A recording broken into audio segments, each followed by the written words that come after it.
kaj lahko zdaj naredim, da bom spet prišel v to vibracijo. In sem zaradi tega vprašanja ali pa te vibracije začel negativno manifestirati.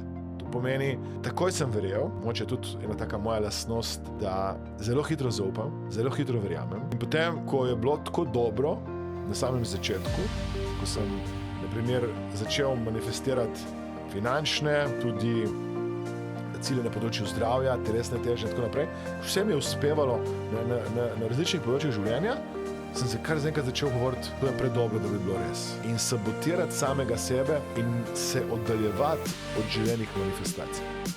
Ena pomembna stvar, ko ljudje želijo manifestirati, je okolica.